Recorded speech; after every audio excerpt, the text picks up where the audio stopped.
Right. So before we get going, I just wanted to welcome everyone to the Kriya Yoga Alliance.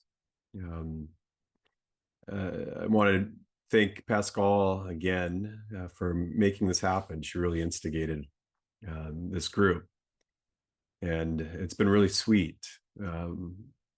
I've enjoyed so much listening to everyone's talks, and I wanted to mention, I'm sure many of you know that Ryan Kurzak has written a new book, and it's amazing. The insights and the research that he put into this book, there's some real gems. It's pretty amazing. We'll post this a link to the book on the KYA website today. That being mentioned too, Chris Sartain wrote an amazing book on pranayama, also available on Amazon. This book reminds me so much of something Roy would write. There's nothing extra, there's nothing less. I mean, it's really precise, it's very perfect, it's really nice, it's beautiful. And so this also will be posted on the Facebook website with links. Check them out. All right, let's go ahead and begin with just one Om, and then we'll meditate for a minute together.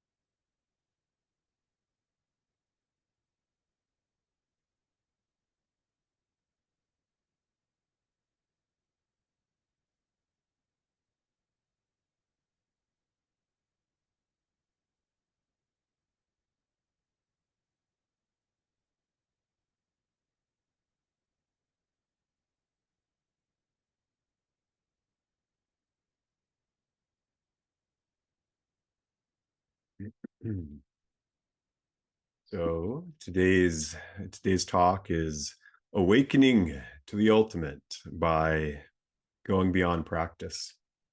And I should have probably named it a talk by Sneezy, brought to you by allergies. So if you see me sneezing, or if we have to be interrupted, that's why. Here in California, all the flowers are just blooming, and it's amazing. It's really beautiful. But yeah, all right. So let's get into the talk. Um, Awakening to the ultimate by going beyond practice. Um,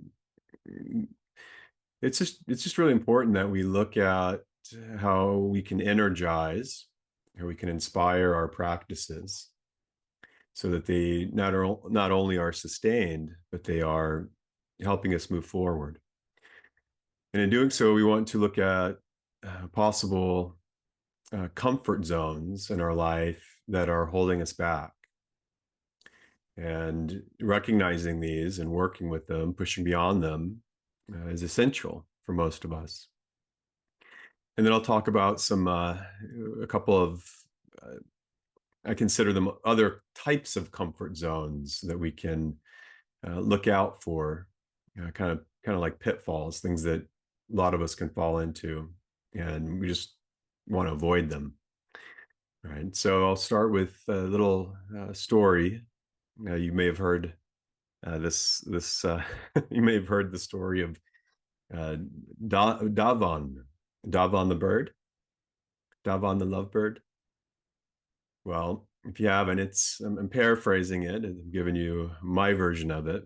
But there was this beautiful lovebird that lived in a kingdom, a palace. He was the pet of a great Maharaja, so like a king. And this Maharaji, this king, had this beautiful palace and beautiful kingdom, and he loved animals, and his favorite animal was birds.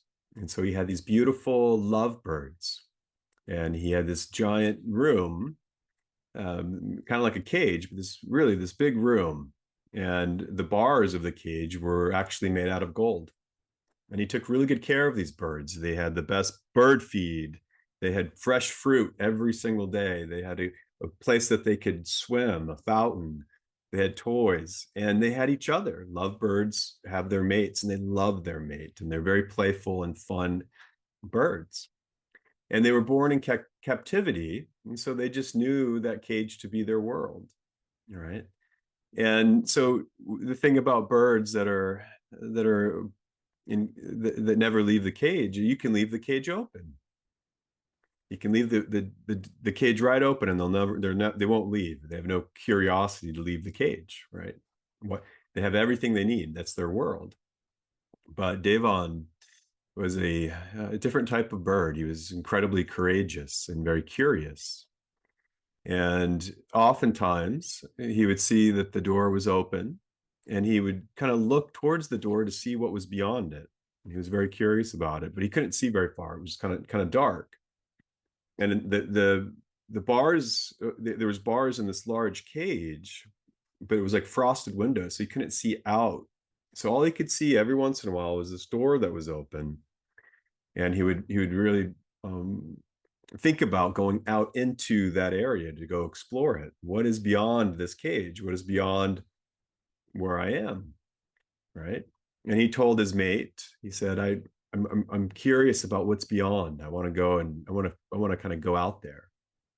And she said, no, why would you do that? Don't go out there. You have everything you need here, the fruit and the toys and the foul. I mean, just, you don't need to go out there. Right. And he didn't at first, but after a while he decided that he really wanted to. And right before he did, the first time that he left, right before he almost did not, fear came up. He was about to leave the cage, and he just got really scared. He felt a lot of fear, about going beyond his cage, going beyond his little world. And he faced that fear. He had the courage to go forward, and he went out into the room, and he saw things that he had never seen before. He saw beautiful paintings. He saw beautiful wooden pillars. He saw other birds in cages, right? This beautiful large room, and he flew all around and looked at everything. And as he did, his world expanded. His sense of what was out there started to expand, and it really changed who he was. And so he went back into his cage, and he told everyone, he said, you gotta see this. It's amazing. There's this whole world. There's this beyond. And they were like, they kind of looked at him like he was crazy. They were like, first of all, we don't want to go out there. Second of all, like, are you crazy? Because they couldn't even conceive of what was beyond. And so the way he's describing it doesn't even make sense to them. And so he lived in the cage, and he did his bird thing, and he enjoyed his bird life. But every once in a while, when he could, on a regular basis, he would go out and explore the outer world. And again, this fundamentally changed his perspective of what life was. His quite literally, his consciousness expanded, right? But over a period of time, he stopped going out there as much. He something that he would do regularly. He didn't do as often, and he got to a point where it wasn't just that he wasn't doing it as much. He kind of stopped doing it altogether, right? He kind of saw what there was to see, and he didn't push beyond that, right? And I love the story of this lovebird, because it's much like our practices. It takes a lot to get going with our practices. Something comes into our life that inspires us to become spiritually awake, to start the path of Kriya Yoga or any authentic spiritual path. Right? Something happens in our life, and it sparks us to want to know, to want to be awakened. And then we find a teacher, we find the teachings, the instructions, we learn how to meditate, we learn how to live right, we learn how to do all the things that help regulate our nervous system, our mind, help us deal with our emotions. And so it takes a lot of time for some of us to get with the program, right? To meditate twice a day, to do all of these things. But once we do it, it's amazing. It's so worth it, right? The benefit's almost instant. And when we do it for a while, and it's just amazing. It's incredibly helpful.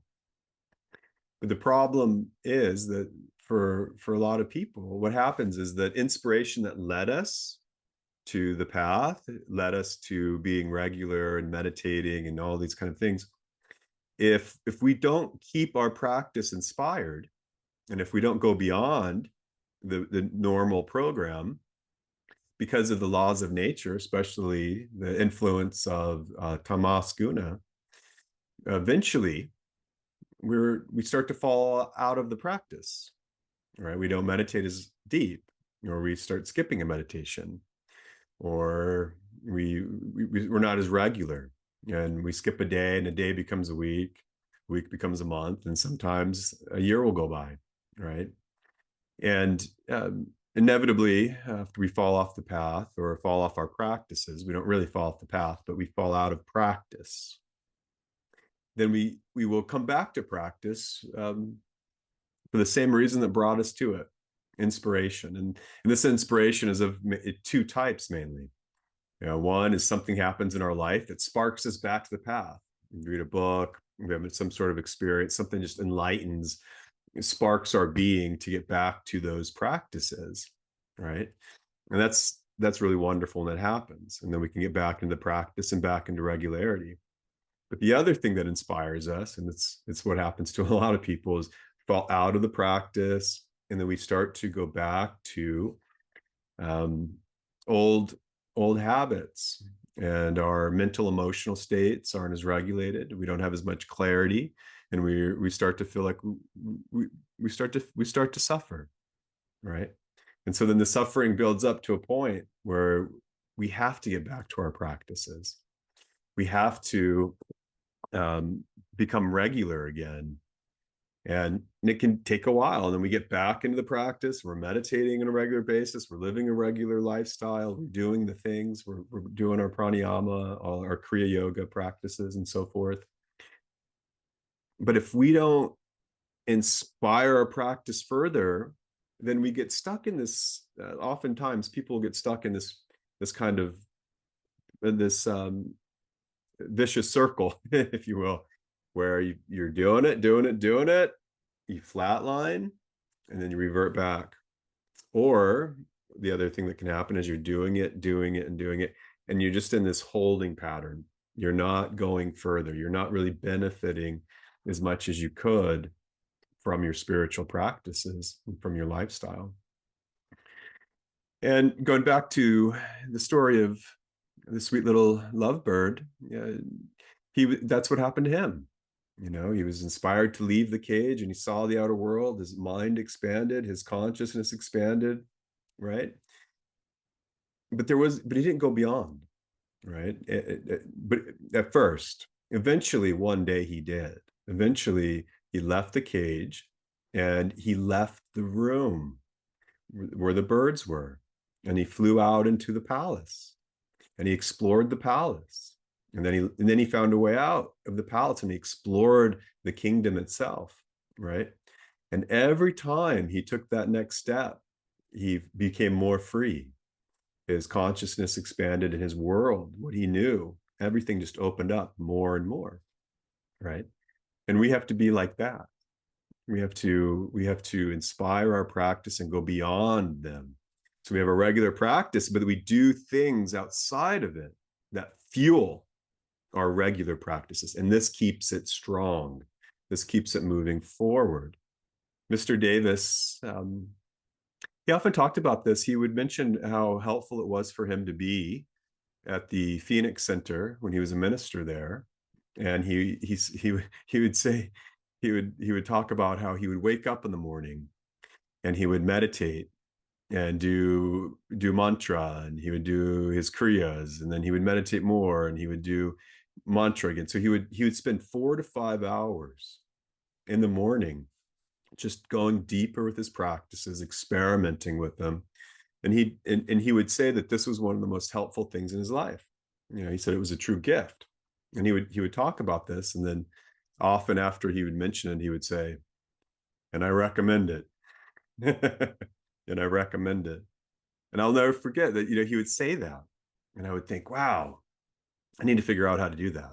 I need to figure out how to be in a situation like that, when I wasn't really thinking very clearly, because if I thought about it, I would see that I was doing that, right? By going on retreat and spending time with him, spending 2 to 3 weeks, once or twice a year with him, was that concentrated, focused practice that would inspire me for months or for the rest of my life in some ways. But by doing something beyond our practice, like going on retreat, by meditating for an hour once a week, or even better, 2 or 3 hours, right? And for a lot of people, that sounds horrible, right? Go and sit and meditate, because when they sit and they close their eyes and they're quiet, they're not used to that, and so the mind is moving around everywhere. They have unresolved emotions and anxieties and fears, and all this is bubbling up. And so that is the biggest reason why people avoid true meditation or doing longer meditations. But it's really worth the process of sitting for an hour or 2 or 3 and letting all that stuff work itself out. And you just sit and you can do your practices, mantra, meditation, visualizations, affirmations. You just cycle in and out of these, right? Keeping your prana up and engaging in that practice, experimenting with what you're doing, right, for hours at a time. It's incredibly beneficial, right? Taking a weekend off, going up to the mountains, going to the beach alone. Can't get away, then you stay at home. You unplug your phone. You don't turn the TV on. You take it the whole day for yourself, right? Or maybe you can't do that. Maybe you wake up at 3 o'clock in the morning for 1 week. I'm going to wake up at 3. I'm going to meditate for 2 hours for 1 week, or just once a day, or one day a week, right? I mean, you would think, I know a lot of people say, "Oh, you stay up all night or meditate so early. What about my sleep?" Well, sleep is really important, but just doing this once a week or once a month or something like that, it's worth it. It's okay to miss a little sleep, right? It's going to be fine. Um, you want to look at your practices and go, how can I go deeper? What can I do to inspire my practice? How can I cut out or set aside a whole day or a couple of days? So it's, what do we do extra in 1 week? What do we do extra in 1 month? What do we do extra every 6 months or once a year? Right? Because these things inspire our practice. Inspire, if we look at the Latin word, inspire means, the Latin word is inspiritus, inward spirit, and it's also connected to respiration. Respiration and spiritus, they share the same root. And so when we breathe deeply, when we do pranayama, right, we are taking the outward life energy, the prana, we're bringing it into our body, and it's the outer spirit inward, and it's awakening to our mind, body, and consciousness. And so when we do things that are above and beyond our ordinary practices, this brings that enlivening spirit into not only our practice, but our whole life. Everything improves. And we want to really, I just highly recommend that we look into, that all of us look into how we can go deeper with our practices by going beyond the regular routine. Because again, that supports the regular routine. It fuels it. It's like high octane, right? And the biggest thing that stops us from often going deeper in our practices, by going on a pilgrimage, by taking that weekend, going to the mountains, or whatever it is, waking up in the middle of the night. One of the things that I love to do so much is I like to go backpacking. I try to do that about 2 weeks a year at least. And that whole practice is sadhana. You're out there, you're hiking, and it's fun and it's beautiful, but it's truly sadhana. And I'll go down there with friends that are also on the path or Kriya yogis, and we'll we'll sometimes stay up all night. Right, we sit on the creek, and you do your pranayama, chanting, meditation. You do it again, and 2 3 hours just will pass by like it's nothing. And you just feel so alive. There's nowhere else to be. And so you are just enlivened by the practice in nature, right? You don't do it every night, right? You need to get some sleep, but things like this are incredibly helpful. But it's beyond our comfort zones, right? So the story of the beautiful lovebird, he had his mate, he had his beautiful, the wonderful food, it's the nest, and all these things are nice, and they make us feel safe. They make us feel comfortable. And there's nothing wrong with being safe or feeling safe. There's nothing wrong with being comfortable unless it's holding us back, right? If we're too comfortable, if we're too cozy, then it can be tamasic, right? What I'm saying is that if we're stuck in our comfort zone, then we start to get hypnotized by the things that bring us comfort, right? And when I mean hypnotized, it just kind of makes our consciousness not as clear, and we get into these habits, and you're hypnotized, you're stuck in a comfort zone when time starts to slip by, a week, a month, a year. It's like where's the time going, right? And it's just getting just this comfort zone, not getting out of it, and feels good, and it's sedating and it's hypnotizing. So we have to be careful with that, right? We have to go beyond our comfort. We can enjoy our comfort, but we kind of have to, in a way, renounce it. We can enjoy it, but we have to sort of renounce it. And maybe the better way to think of it is that the things that make us feel safe have already truly renounced us, right? As far as our creature comforts, our relationships, our job, our career, our children, our house, our money, all of these things are are gone at a certain point. Right? We don't keep any of them. It's just a matter of time that all of these things are taken. Time is a freight train, it's speeding.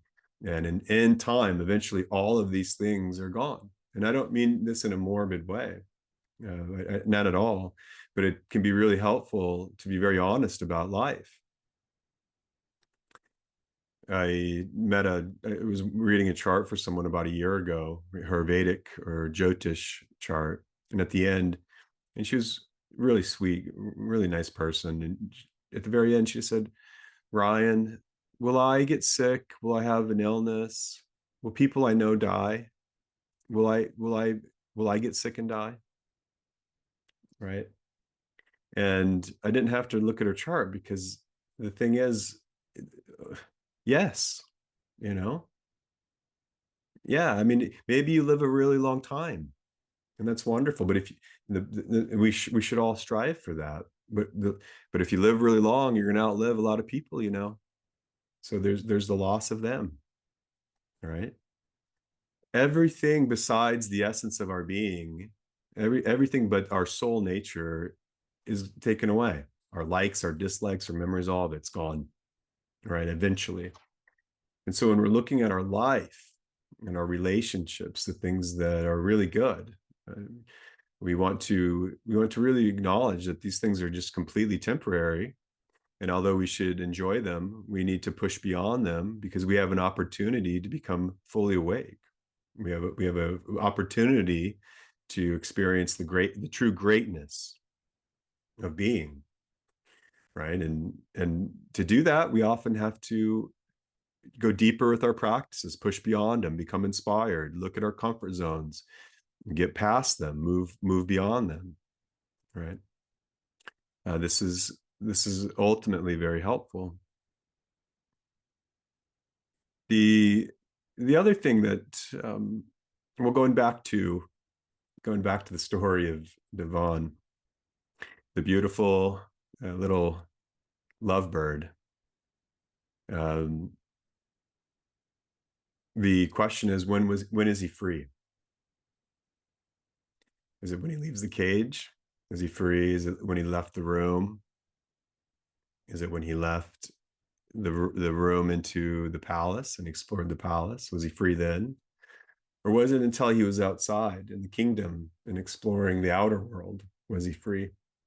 Right? Well, the truth is he became free, or he becomes free when he goes beyond being a bird. He goes beyond the little sense of self. And so a couple of comfort zones that a lot of people can fall into. The first one, I call it pseudo enlightenment.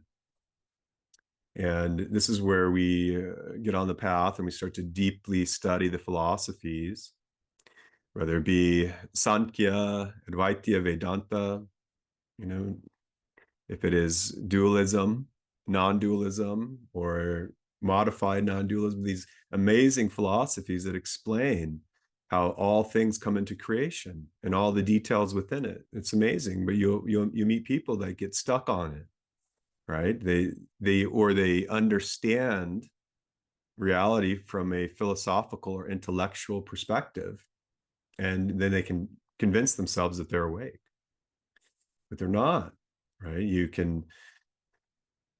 I think of Mr. Ron Lindon. Hopefully many of you know who I'm talking about. I'm sure you do. If you don't, he was an amazing yogi, sweet friend, dear friend. Ron would talk about, you can't know what the meal is by looking at the menu. You can't know what the land is by looking at a map. Getting over, believing that you are awake because of your intellectual prowess, so your ability to understand philosophy, and especially exploring the self. It's much like having the recipe, has all the ingredients, exactly how to make it, everything you need to make that food, but you don't know what the food is if you haven't tasted it, right? Because what we think something is different, or can be different from what it actually is once it's experienced. And so we need to push beyond getting stuck on overly focusing on the self. I'm going to come back to that. The other thing that we want to be careful with is this idea, or I should put it this way: we do our practices, and we go deep and we pray, we surrender, we'll do our pranayama, meditate, all these kind of things, and we can start to generate this amazing feeling, right? It's like this like little bit of a bliss, right? And I remember when this started happening for me, I'd be sitting with Roy, and at the end of the session with them, I would sometimes just feel like I was almost floating. I'd feel like I was kind of glowing. I often contemplated, like, I'm not sure if I could ever learn to levitate, but this feeling I was experiencing felt like I was floating a little bit, if you will. And then in time, I learned how to kind of make that, I could kind of do that on a regular basis, just get this feeling, right? And in Roy, Mr. Davis, he knocked that right out of me. He let me know, he let me see that I was generating, that it was self-generated, right? And I needed to go beyond that. And at first it felt like he was kind of knocking me down a peg. If I was feeling like I was floating, and he was like, mm-mm. I'm getting somewhere. Mm-mm. Right. But that's what a good teacher does. They help you avoid this pitfalls. They don't allow you to get stuck in believing that you're more awake than you are. Right. And so it's good to feel good. It's good to create this self-generated bliss, if you will. But if it's self-generated, you got to go beyond it, right? Because what can happen is that you start to believe that to be real, and you start to believe that to be true, and then it will hold you, and it will hold you back. Yeah. And so going back to that sweet little Devon the bird, right? I said earlier, when is he free? And they said that it's when he stopped identifying as a bird. And so another comfort zone to perhaps think about pushing beyond is that when we begin to practice, and sometimes for a long time, uh, it's a great process. It's really helpful to go, who am I? What am I? Who's the doer? Who's the observer? Right. And it's this focus in the beginning, it is like, who am I as a spiritual person? What is my path in this life? What is my dharma? Right. These are important things to ask, but it's all about this little self. Right. And then we go beyond that to going, what is the self? What is the self? What is the self? Right. But we can still get stuck in this little viewpoint of this little consciousness. And instead of asking ourselves, what am I? Or what is the self? Who's the one with the thoughts, right? Who's the one that wants to drink some coffee in the morning or whatever it is, right? It is to go beyond that and go, instead of asking what am I, or what is this, what is the self, it is, what is this? What is this beyond? What is ultimately beyond? What is life? We're born in life, we just take it for granted, but what is life? What does it mean to be alive?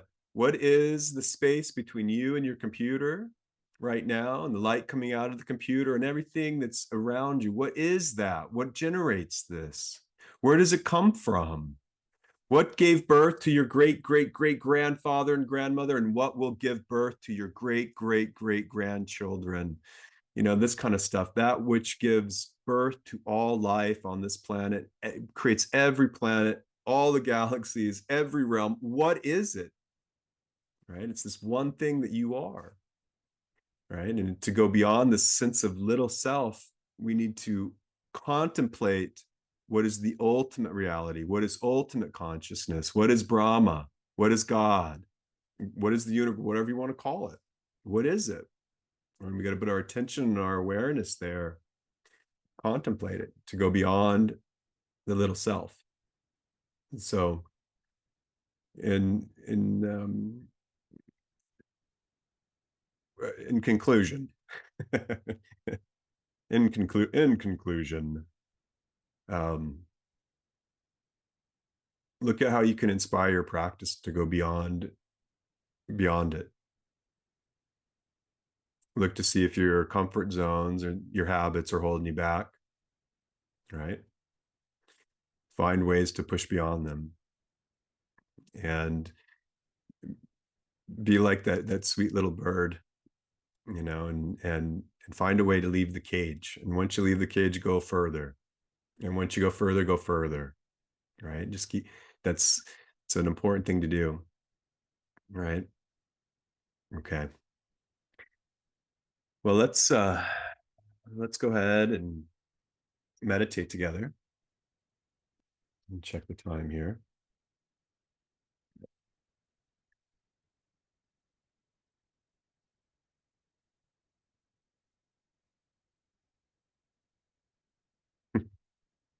All right, so let's do 3 ohms together.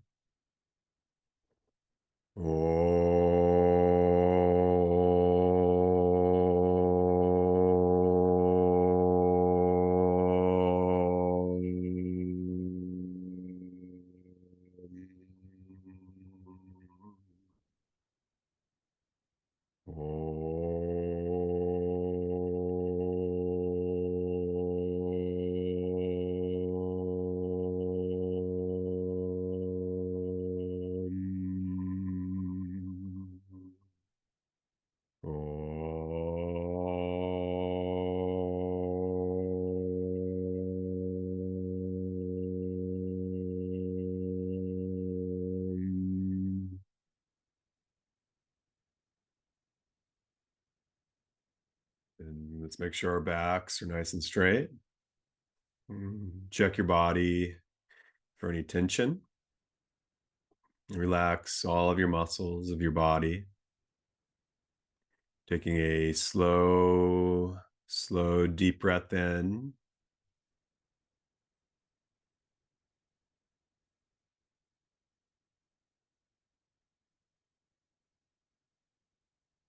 Take a slow, gentle breath out.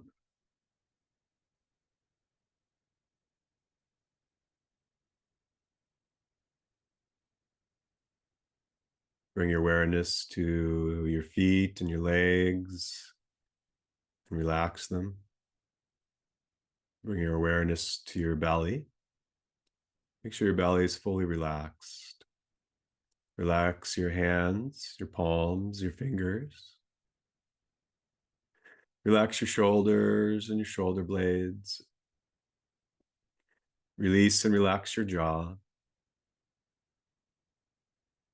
And soften your eyes and your forehead. Release any tension in your forehead and your scalp.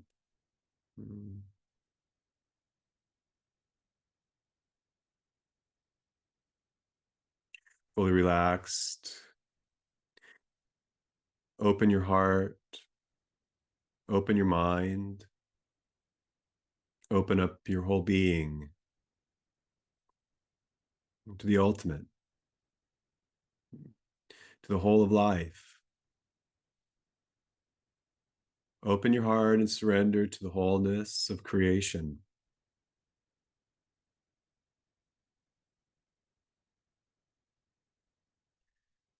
And we can acknowledge the saints, the teachers of all enlightenment traditions.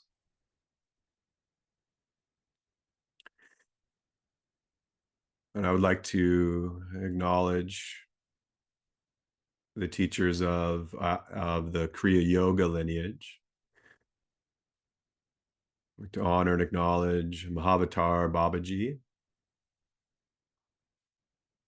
Lahiri Mahashaya, Swami Sri Yukteswar, Paramahansa Yogananda, Roy Eugene Davis. Acknowledge all of their lineages and all of their teachers, all of their successors.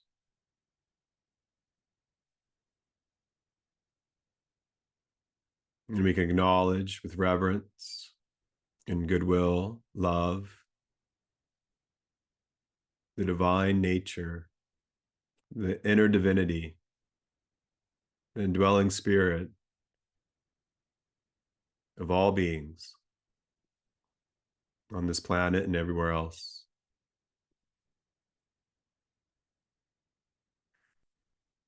When we meditate, we set our intention to have our awareness restored to its natural, pure, free state.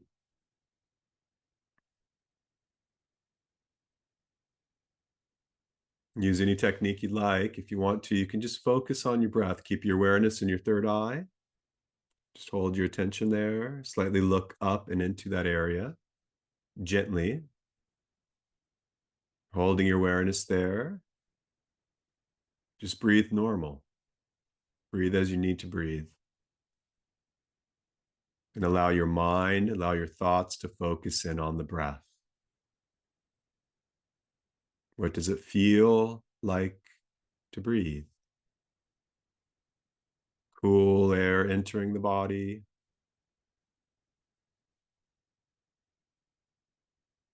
Warm air leaving the body. The mind is focused on the sound, the sensation, and the rhythm of your breath.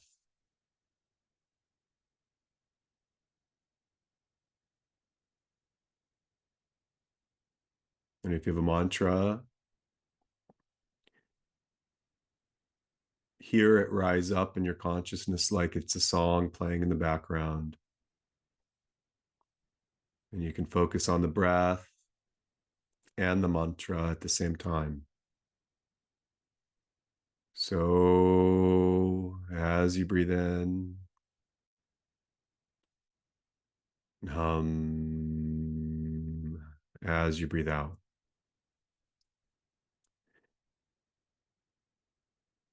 You're focusing on the sound of the mantra and your breath.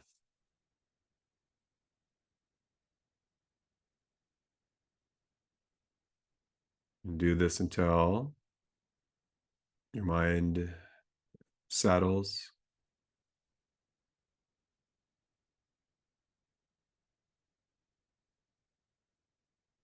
And if thoughts come back in, bring back the awareness of breath.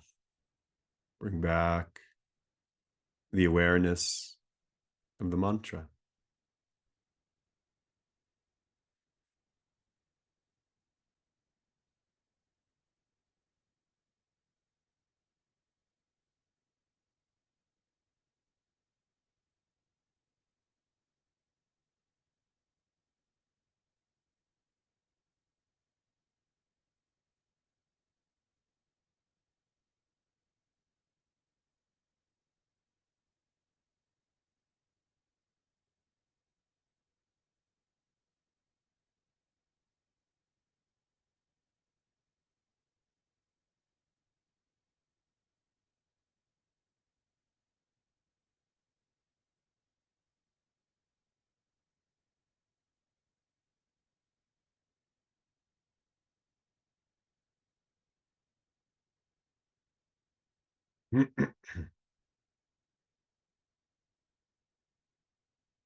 And as we go forward today,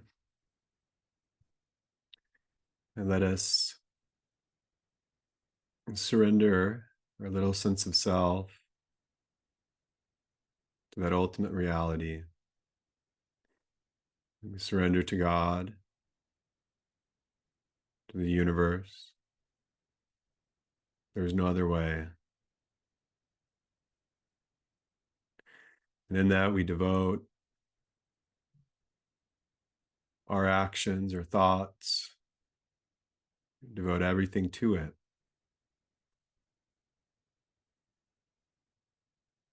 And we serve this universe, we serve others, we serve our little self. We choose to be happy and joyful. We choose to identify with the innermost part of us that is always happy.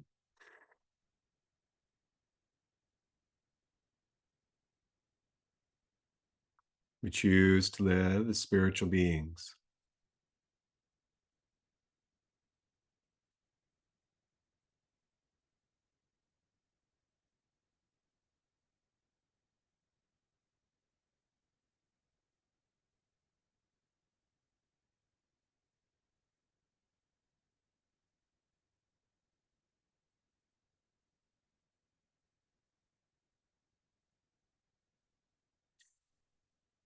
And we can pray and extend our goodwill, our consciousness, our love, and we can extend it by praying to uplift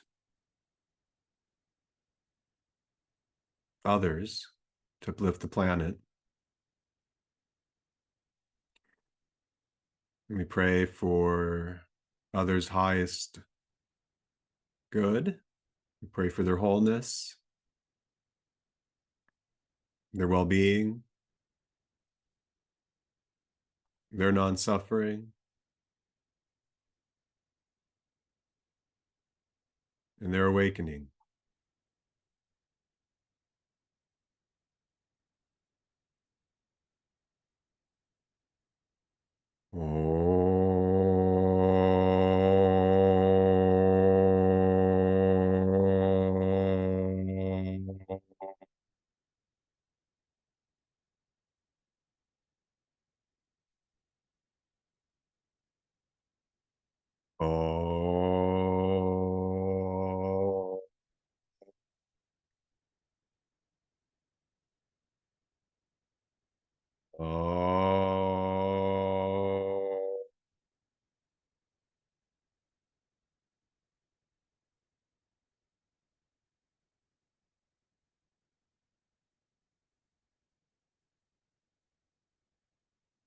Shanti, Shanti, Shanti. Om. Peace, peace, peace. Amen.